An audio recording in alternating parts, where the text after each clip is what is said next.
Guys आज के इस लेक्चर में क्वेश्चन कराने जा रहा हूँ peak index in mountain array. ठीक है, तो सबसे पहले ये बता दें कि पीक इंडेक्स यानी पीक एलिमेंट निकालना है। यानी माउंटेन इस टाइप का होता है तो यानी इसका पीक एलिमेंट निकालना है, ये पीक एलिमेंट। ठीक है, जैसे 0 to 10 है तो 0 to 2 इसका पीक एलिमेंट हो जाएगा। 0 10 5 2 तो मान लो 0 10 5 2 10 इसका पीक एलिमेंट हो जाएगा।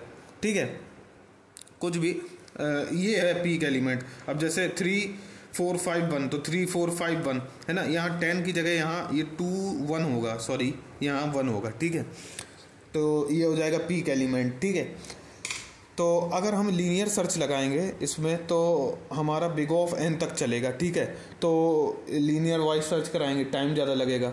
ठीक है, तो बिग ऑफ एन पे लगेगा। ठीक है, अब हमने सोचा कि इस क्वेश्चन को एन लॉग एन में कर सकते हैं या नहीं, लॉग एन में कर सकते हैं या नहीं, लॉग एन में तो बिल्कुल कर सकते हैं भाई। बाइनरी सर्च देखिए कैसे, एक इंक्रीजिंग एरे यहाँ बना ली, एक डिक्रीजिंग एरे यहाँ बना ली। देखो वो भी सॉर्टेड वे में होनी चाहिए बाइनरी सर्च। ठीक है, अब जब वो भी सॉर्टेड वे में होनी चाहिए तो ये एक साइड यहाँ हुआ, एक साइड यहाँ हुआ। ठीक है, अब हमने मान लिया कि एरे ऑफ मिड अगर हमारा लेस देन है एरे ऑफ मिड प्लस 1 के, तो हमें क्या करना है, अगर वो हमारा लेस देन है तो हमें एस को ही आगे बढ़ाना है, एस पॉइंटर को आगे बढ़ाना है, स्टार्टिंग इंडेक्स को आगे बढ़ाना है।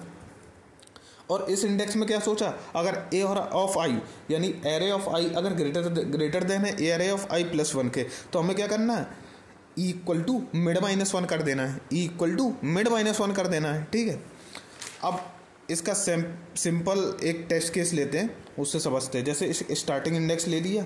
ठीक है, अब एंड इक्वल टू देखिए सबसे पहले एस इक्वल एंड इसमें ये करा दिया हमने, यहाँ देखा एरे अगर ये तो S equal to mid plus 1, और अगर मिड प्लस 1 नहीं है तो हमने क्या कराया, end equal to mid, mid minus 1 क्यों नहीं कराया। अब तुम यही सोच रहे होगे मिड माइनस 1, अगर बाई चांस अगर हमारा मिड यहाँ है, मिड तो हमारा यहाँ होगा, अब मिड हमारा यहाँ है ना, और हमारा जो है एंड हमारा यहाँ है, एंड मिड हमारा यहाँ है, तो मिड के पहले अगर मिड माइनस 1 कर देंगे तो ये तो यहाँ आ जाएगा, हमें तो इधर चाहिए ना इस साइड में, तो क्या करना पड़ेगा, मिड यहीं करना पड़ेगा, मतलब इसी साइड में। अगर हम यहाँ करेंगे तो ये इस साइड पहुँच जाएगा, मतलब वो दूसरे इंक्रीजिंग फंक्शन में पहुँच जाएगा, यहाँ डिक्रीजिंग फंक्शन में था तो वो पहुँच के यहाँ चला गया, तो वो तो होगा ही नहीं, इसलिए हमने मिड माइनस 1 नहीं किया।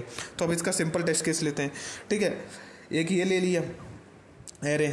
ठीक है, अब स्टार्टिंग इंडेक्स 0 है, एंडिंग इंडेक्स 1 है ना, इसका मिड निकाला 1 आया 4। ठीक है, अब 4 इज लेस देन 5 बिल्कुल है, तो हमने मिड प्लस 1 को आगे बढ़ा दिया। अब 5 और 1 है, 5 और 1 में चेक कराया, 2 प्लस 3 यानी ये 2 5 इज लेस देन 1 नहीं है तो एल्स पार्ट में जाएगा, एल्स पार्ट में जाएगा यानी ये क्या बचेगा, मिड बचेगा, तो ये कौन से इंडेक्स में पहुंच जाएगा, यानी वो उसी इंडेक्स में रहेगा क्योंकि वो उससे छोटा है, तो एल्स इक्वल टू मिड हमारा यही है, इसी इंडेक्स में, तो हम यही आ जाएगा, है ना।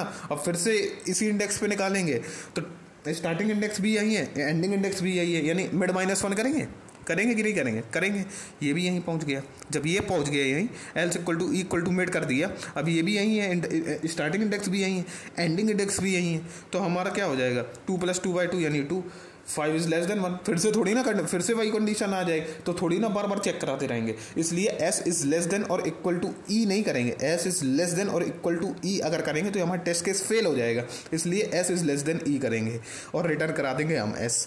अगर आपको ये क्वेश्चन समझ में आया हो तो लाइक करें, शेयर करें, सब्सक्राइब करें और बेल आइकन को दबाएं, जिससे आपको नोटिफिकेशन मिलती रहे और मुझे भी मोटिवेशन मिलता रहे। Thank you so much.